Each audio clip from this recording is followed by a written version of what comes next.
24 मार्च 2018 south Africa के Cape Town शहर में न्यूलैंड्स क्रिकेट ग्राउंड, तीसरे टेस्ट का third day. South Africa batting कर रही थी और करीब 43rd ओवर के बाद ऑस्ट्रेलियन प्लेयर कैमरन बैनक्रॉफ्ट को दिखाया जाता है और ये विजुअल्स शॉकिंग थे। बैनक्रॉफ्ट बॉल को शाइन देने के लिए बॉल को किसी येलो ऑब्जेक्ट से रब करते हुए दिख रहे थे। फिर ये दिखा कि उन्होंने बॉल को काफी रब करने के बाद उस येलो ऑब्जेक्ट को अपनी पॉकेट में डाल लिया। साउथ अफ्रीकन ब्रॉडकास्टर्स ने अपने एडवांस कैमरास के जरिए कैमरन बैनक्रॉफ्ट को ये करते हुए देख लिया। हेलो व्हाट्सएप गाइस, मेरा नाम है मोहित और आज वीडियो में भाई बात होने जा रही 2018 के भाई सैंड पेपर कांड की, जो कि ऑस्ट्रेलिया ने किया था भाई, चीटिंग की थी। ऑस्ट्रेलिया और साउथ अफ्रीका का मैच चल रहा था, उसमें डेविड वार्नर, स्टीव स्मिथ और जेसन वेंड्रॉफ, इन तीनों ने मिलकर भाई सैंड पेपर कांड किया। तो चलिए पूरी स्टोरी को ध्यान से सुनते हैं। पेपर है और ये भला क्या ही कर सकता है। ऑस्ट्रेलियन प्लेयर्स को भी ये लगा था, लेकिन 3 ऑस्ट्रेलियन प्लेयर्स को बैन और ऑस्ट्रेलियन क्रिकेट की लेगेसी की धज्जियां उड़ा दी थी इस सैंड पेपर ने। Australian players David Warner, Steve Smith और कैमरन बैनक्रॉफ्ट जब 2018 में सैंड पेपर स्कैंडल में फंसे तो पूरा क्रिकेटिंग वर्ल्ड शॉक हो गया था। दुनिया की सबसे टॉप क्लास टीम, सिर्फ 2 साल पहले ओडीआई वर्ल्ड कप जीत चुकी ये टीम अब एक मैच जीतने के लिए चीटिंग का सहारा ले रही थी। और ऑस्ट्रेलियन प्लेयर्स के लिए चीटिंग कोई नया कॉन्सेप्ट नहीं है, पर इस मैच में they took it too far। अपनी ड्रेस या फिर अपने सलाइवा से बॉल को शाइन करके बॉल के बिहेवियर को चेंज करने की कोशिश तो कई बॉलर्स कर चुके हैं, लेकिन इन्होंने जो इस मैच में ग्राउंड में सैंड पेपर लाकर करा वो शेमफुल था। लेकिन ये स्कैंडल सिर्फ इस सैंड पेपर का नहीं था, बल्कि ये स्कैंडल एक माइंडसेट का था, जिसमें चीटिंग को भी एक जीत की स्ट्रैटेजी माना जाता था। ऑस्ट्रेलियन प्लेयर्स का ये प्लान उन्हीं के करियर और ऑस्ट्रेलियन क्रिकेट की इज्जत पर भारी पड़ गया। ये स्टोरी है ऑस्ट्रेलिया के एरोगेंस, ग्रीड और एनिमोसिटी की। और अगर आप एक कैजुअल क्रिकेट फैन हो और सैंड पेपर स्कैंडल के बारे में अच्छे से नहीं जानते हो तो इस वीडियो को देख लो, काफी शॉकिंग चीजें पता चलने वाली हैं। 2018 के मार्च में Australian cricket team 4 test match की सीरीज के लिए साउथ अफ्रीका के टूर पर जाती है और इस सीरीज की शुरुआत से ही कंट्रोवर्सीज की लड़ी लग गई थी। इस सीरीज में सैंड पेपर स्कैंडल ना भी हुआ होता तो भी ये सीरीज क्रिकेट की one of the most controversial series में गिनी जाती, क्योंकि उस इंसिडेंट से पहले ही दोनों टीम्स के बीच मामला इतना गर्म हो गया था कि ये दोनों टीम्स एक दूसरे की दुश्मन बन गई थी। ऑस्ट्रेलियन प्लेयर्स हमेशा से एक एरोगेंस में रहे हैं कि क्योंकि वो 5 बार वर्ल्ड कप उस वक्त तक जीत चुके थे तो उनसे बेहतर जीतने की कला को तो और कोई नहीं जानता, और फिर वो चाहे किसी भी तरीके से जीते, बाय हुक और बाय क्रूक, लेकिन उनके जीतने के तरीके कभी गलत नहीं हो सकते।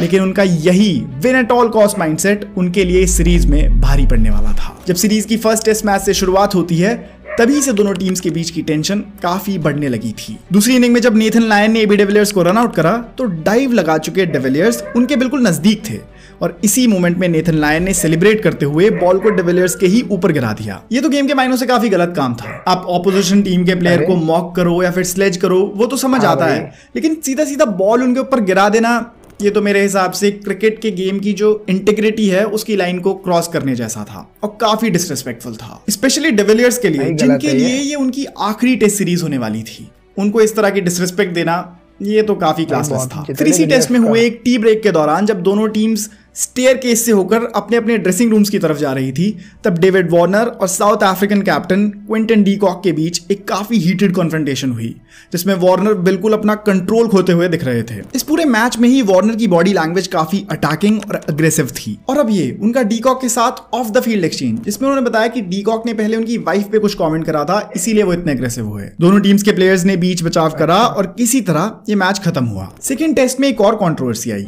जिससे south African bowler Kagiso Rabada को 2 मैचेस के लिए बैन मिलने वाला था। कगिसो रबाडा ने जब स्टीव स्मिथ की विकेट ली तो उसके बाद सेलिब्रेट करते हुए उनके कंधे टकरा गए और इसी को फिजिकल कांटेक्ट मानते हुए रबाडा पर 2 मैचेस के लिए बैन लगा दिया गया। लेकिन अगर आप भी इस कांटेक्ट को देखोगे तो आपको इसमें कुछ भी इंटेंडेड या फिर ब्रूट फोर्स जैसा नहीं दिखेगा। हम क्लियरली देख पा रहे हैं कि ये गलती से टकरा गए। साउथ अफ्रीकन बोर्ड ने सस्पेंशन पर अपील करी और क्योंकि इस कांटेक्ट का नेचर अग्रेसिव नहीं था इसीलिए कगिसो रबाडा पर लगे हुए इस सस्पेंशन को हटा दिया गया और यहां से इन दोनों टीम्स की एंट्री होती है सीरीज के 3rd टेस्ट में, या फिर कहूं कि इंटरनेशनल क्रिकेट के आज तक के सबसे कंट्रोवर्शियल टेस्ट में। अब तक एक टेस्ट ऑस्ट्रेलिया ने जीता था और एक टेस्ट साउथ अफ्रीका ने, और इस सीरीज में अब आगे बढ़ते हुए ये दोनों ही टीम्स किसी भी तरह बस इस सीरीज को जीतना चाहती थी, क्योंकि इस पॉइंट तक इनके बीच की एनिमोसिटी, इनके बीच का गुस्सा अपने पीक पर पहुंच गया था। और अब ऑस्ट्रेलिया उस मोड में आ गई थी जहां उनका मानना है कि विन एट एनी कॉस्ट, फिर चाहे वो कॉस्ट कुछ भी क्यों ना हो। 24 मार्च 2018 साउथ अफ्रीका के केप टाउन शहर में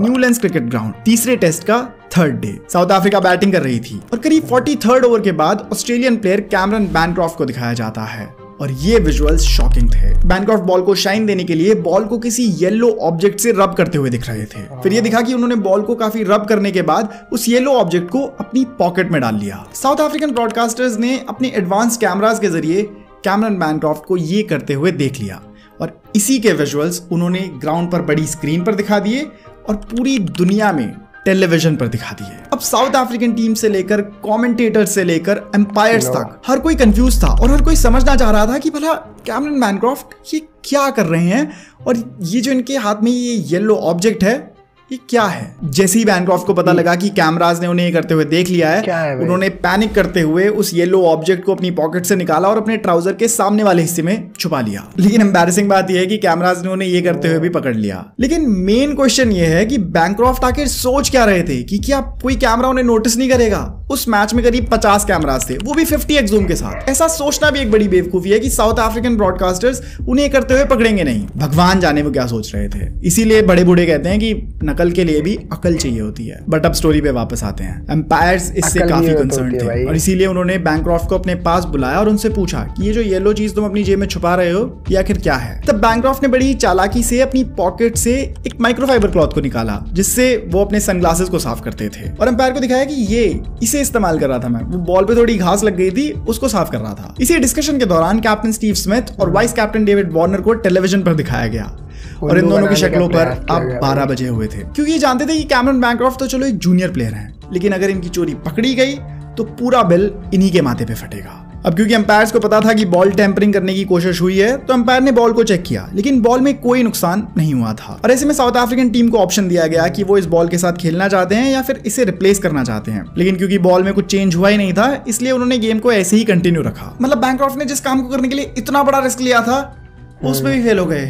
हे भगवान, बैनक्रॉफ्ट तेरी किस्मत बेकार है भाई। फिर मैच का एंड आया और अब होनी थी प्रेस कॉन्फ्रेंस जिसमें कैप्टन स्टीव स्मिथ और कैमरन बैनक्रॉफ्ट प्रेस के सामने आए। बैनक्रॉफ्ट ने प्रेस को बताया कि आज मैच में मेरे पास एक ऐसा मौका आया था जिसमें मैं एडिसिव टेप से बॉल का बिहेवियर चेंज कर सकूं और अनफॉर्चुनेटली ऐसा मैंने करा और मैं इसको काफ़ी रिग्रेट करता हूँ। और यार यहाँ पे एक और बड़ी प्रॉब्लम ये थी कि ये लोग अभी भी झूठ बोल रहे थे और इन्होंने जो सबको बताया कि ये एडिसिव टेप का इस्तेमाल कर रहे थे बॉल की शेप को चेंज करने के लिए, लेकिन असल में सच्चाई कुछ और थी। आपको तो पता ही है किस चीज़ का इस्तेमाल कर रहे थे, आपने वीडियो का टाइटल देख लिया है, लेकिन लोगों के सामने वो सच्चाई आनी अभी बाकी थी। और साथ ही स्टीव स्मिथ ने प्रेस कॉन्फ्रेंस में ये भी कहा कि ये जो भी कुछ हुआ है इसमें हमारी टीम के कोच या फिर ट्रेनिंग स्टाफ या फिर मैनेजमेंट स्टाफ या फिर बोर्ड किसी को कोई नॉलेज नहीं थी और ये सिर्फ हम प्लेयर्स नहीं मिलकर करा था। साफ साफ दिख रहा था कि स्टीव स्मिथ अब डैमेज कंट्रोल कर रहे हैं। इस वक्त पर ऑस्ट्रेलियन क्रिकेट बोर्ड की तो हालत खराब हो गई होगी क्योंकि पूरी दुनिया के सामने इतने बड़े बोर्ड की रेपुटेशन रिस्क में थी। रिस्क में क्या, मिट्टी में मिल गई थी। ऑस्ट्रेलियन क्रिकेट बोर्ड अब किसी भी तरह इस इंसिडेंट से आगे बढ़ना चाहता था और स्टीव स्मिथ ने इसीलिए सबके सामने कहा कि इसमें बोर्ड या फिर मैनेजमेंट या फिर किसी भी और की इन्वॉल्वमेंट नहीं है और सिर्फ प्लेयर्स की इन्वॉल्वमेंट है, ताकि सारा रिपरकशन जो है, जो सारी पनिशमेंट है, वो उन्हीं 2-3 प्लेयर्स के ऊपर गिरे। सोच तो ऐसी रही होगी कि अभी मैं ब्लेम लेकर बोर्ड और मैनेजमेंट को बचा लेता हूँ और बाद में जब मामला ठंडा हो जाएगा तब बोर्ड मुझे बचा लेगी, एक सेटलमेंट। तो लेकिन वेल ओ वेल, ये तो बस इनके डैमेज की शुरुआत थी। आप स्टीव स्मिथ की हिम्मत सोचो कि उन्होंने इसी प्रेस कॉन्फ्रेंस में कहा था कि मुझे नहीं लगता कि मुझे ऑस्ट्रेलियन टीम की कैप्टनसी छोड़नी चाहिए। ये एक वन ऑफ इवेंट था और ऐसा आगे कभी कुछ नहीं होगा।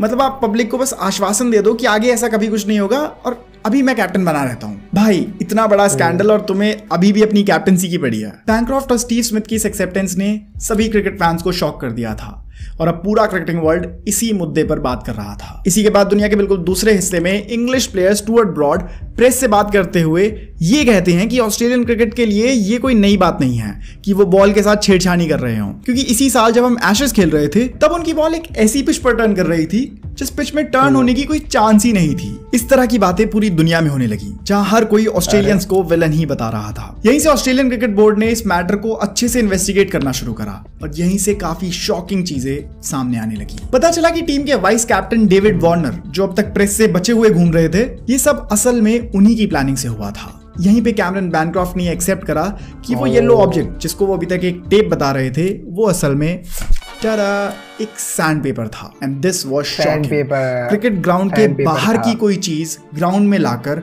बॉल की शेप चेंज करने की कोशिश करना this was not acceptable.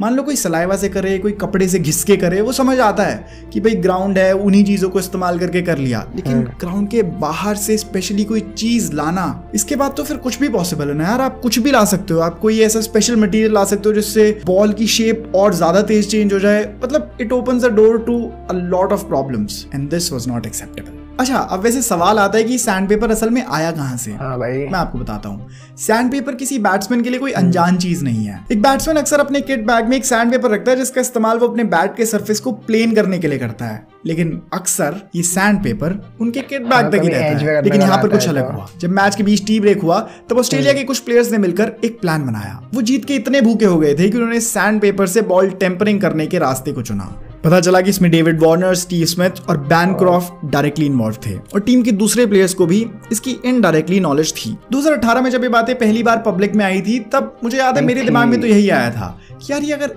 Casually इतना सब कुछ कर रहे हैं तो ये पहली बार तो ऐसा नहीं कर रहे होंगे। इन्होंने पता नहीं कितने मैचेस को चीटिंग से जीता होगा, कितने वर्ल्ड कप्स को चीटिंग से जीता होगा। जैसे वो 2003-2007 वाले वर्ल्ड कप्स, उसमें तो टेक्नोलॉजी इतनी एडवांस नहीं थी, इतने जूम करने वाले कैमरास नहीं थे। ये उस टाइम पर ग्राउंड में क्या क्या ले आते होंगे यार। अगर ये 2018 में ये सब कर सकते हैं तो ऑस्ट्रेलियन टीम ने इसके पहले क्या क्या करा होगा। इसी तरह के सवाल अब पूरी दुनिया के क्रिकेट फैंस के दिमाग में चल रहे थे और जिस तरह का एक्शन इन प्लेयर्स के अगेंस्ट लिया जा रहा था वो सैटिस्फाइंग तो बिल्कुल नहीं था।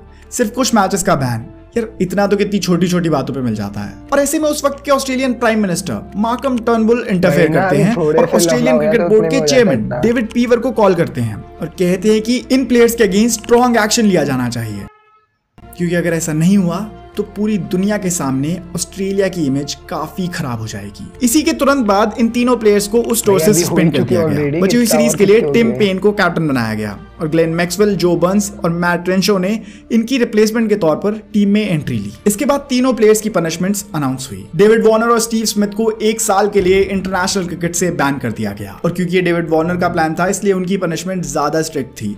उनके लिए डिसाइड हुआ कि जब वो टीम में वापस भी आ जाएंगे अपने बैन के हटने के बाद, तब भी पूरी जिंदगी भर वो कभी भी ऑस्ट्रेलियन टीम की लीडरशिप के लिए कंसिडर नहीं किए जाएंगे। मतलब कैप्टन या वाइस कैप्टन वो पूरी जिंदगी में अब ऑस्ट्रेलियन टीम के लिए कभी नहीं बन पाएंगे। वहीं कैमरन बैनक्रॉफ्ट, जो वैसे तो खुद ही सैंडपेपर यूज कर रहे थे, लेकिन क्योंकि एक जूनियर प्लेयर थे और ये ऐसा अपने वाइस कैप्टन डेविड वार्नर के कहने पर कर रहे थे, इसलिए इन पर थोड़ी नरमी बरती गई। बैनक्रॉफ्ट को सिर्फ 9 महीने का बैन थमाया गया और बैनक्रॉफ्ट और स्मिथ के लिए ये कहा गया कि जब ये टीम में वापस आ जाएंगे तब 1 साल तक तो ये कैप्टन या वाइस कैप्टन नहीं बन सकते, लेकिन उसके बाद अगर फैंस की इच्छा हुई और टीम मोराल की इच्छा हुई तो शायद इनको लीडरशिप के लिए कंसिडर कर सकते हैं, लेकिन 1 साल से पहले नहीं। इसी के साथ आईपीएल ने भी इनको 1 साल के लिए बैन कर दिया था और राजस्थान रॉयल्स और सनराइजर्स हैदराबाद, जिसकी कैप्टनसी उस वक्त पर स्टीव स्मिथ और डेविड वार्नर कर रहे थे, इन दोनों ही टीम्स ने इन दोनों को कैप्टनसी से हटा दिया। अच्छा, वैसे अब आपको पनिशमेंट के बारे में पता चल गया है तो आप मुझे बताओ कि जो इन्हें पनिशमेंट मिली वो इनके एक्शन के हिसाब से ठीक थी या फिर कम थी या फिर ज्यादा थी?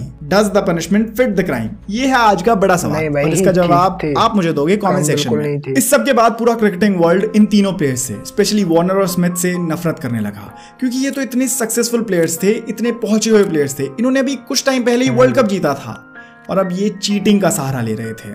This was shameful. उनकी रेपुटेशन बिल्कुल मिट्टी में मिल गई थी और एक वक्त पर जो लोग उनके फैन हुआ करते थे अब वो ये चाहने लगे थे कि ये बैन के बाद भी कभी क्रिकेट में वापस लौटकर ना आए। इसके बाद तीनों प्लेयर्स ने अलग अलग आकर प्रेस कॉन्फ्रेंसेस करी जहां वो अपने एक्शंस के लिए लोगों से माफी मांग रहे थे। स्टीव स्मिथ इसी प्रेस कॉन्फ्रेंस में रोते हुए दिखे, रिग्रेट उनके चेहरे पर दिख रहा था और इस पूरे स्कैंडल से अब उनकी मेंटल हेल्थ भी काफी डिस्ट्रॉय हो रही थी। डेविड वार्नर ने रिग्रेटफुली अपनी गलती को माना और ये तक कहा कि शायद अब मैं वापस कभी इंटरनेशनल क्रिकेट में नहीं दिख पाऊंगा। तीनों ने अपनी गलती मानी और अपनी पनिशमेंट को एक्सेप्ट करके इस पूरे स्कैंडल से आगे बढ़ने का फैसला करा। उनके एक्शंस ने अनडाउटेडली ऑस्ट्रेलियन क्रिकेट की लेगेसी पर हमेशा के लिए दाग लगा दिए थे, लेकिन this was the time to move on. साल भर बाद इन तीनों प्लेयर्स के बैन का टाइम खत्म हुआ और इन तीनों ने ही टीम में वापसी करी। वक्त लगा, लेकिन अपनी सॉलिड परफॉर्मेंस के दम पर स्टीव स्मिथ और डेविड वार्नर ने अपनी खोई हुई रिस्पेक्ट वापस कमानी शुरू कर दी। यहीं से डेविड वार्नर की पर्सनालिटी में भी मानो एक शिफ्ट देखने को मिला। जहां वो पहले बहुत ही मीन और रूथलेस हुआ करते थे, अब वहीं उन्होंने अपनी सॉफ्टर साइड को एम्ब्रेस करना शुरू कर दिया, जो फैंस को भी काफी पसंद आया। कमबैक भी हुआ, रिडेम्पशन भी हुआ, लेकिन ये किस्सा ऑस्ट्रेलियन क्रिकेट को या फिर पूरी दुनिया के क्रिकेटिंग वर्ल्ड को एक बड़ी ही इंपॉर्टेंट चीज सिखा गया कि वो विन एट ऑल कॉस्ट वाली मेंटालिटी तो ठीक है, लेकिन एक बार पहले उस कॉस्ट को ढंग से समझ लेना, क्योंकि कहीं उस कॉस्ट का रिग्रेट विक्ट्री की ग्लोरी से बढ़ाना हो। तो गाइस आप लोग देख चुके हैं भाई ऑस्ट्रेलियंस वालों को, मतलब क्या खतरनाक तरीके से चीटिंग करते हैं भाई। 2018 का भाई स्कैंडल आप लोगों के सामने, किस तरीके से इन्होंने मतलब गेंद को छेड़छाड़ करने की कोशिश की है और दुनिया वालों के सामने मतलब दूसरी टीम को, अभी हमारे ईशान किशन के ऊपर ब्लेम डाला जा रहा था कि वो गेंद से छेड़छाड़ कर रहा था। मतलब इनकी तो भाई कान सामने आते दुनिया को पता है। स्ट्रीट ब्रॉड को ही देख लो भाई, वो उसने अपना बयान दिया था कि इनकी भाई विदाउट टर्निंग पिच पे कितनी टर्न हो रही थी बॉल, और मतलब 2018 में तो ये पकड़े गए भाई, उससे पहले पता नहीं कितने बार कर चुके होंगे ऑलरेडी। मतलब यार ये बहुत ही शेमफुल है भाई, तुम इतनी सक्सेसफुल टीम हो के मतलब 5-6 बार जीत चुके ऑलरेडी वर्ल्ड कप, फिर भी अब तुम ऐसी हरकतें करोगे भाई, ये तो बहुत शेमफुल है। इनके लिए ये सज़ा तो मेरे हिसाब से तो बराबर थी। आप लोगों को क्या लगता है, इनकी सज़ा कम थी या इन्हें और ज़्यादा मिलनी चाहिए थी? आप लोग कमेंट बॉक्स में बताइएगा, और ऐसी इन्फॉर्मेशन वीडियो देखनी हो तो चैनल को जरूर से सब्सक्राइब कर लेना। तब तक के लिए बाय बाय।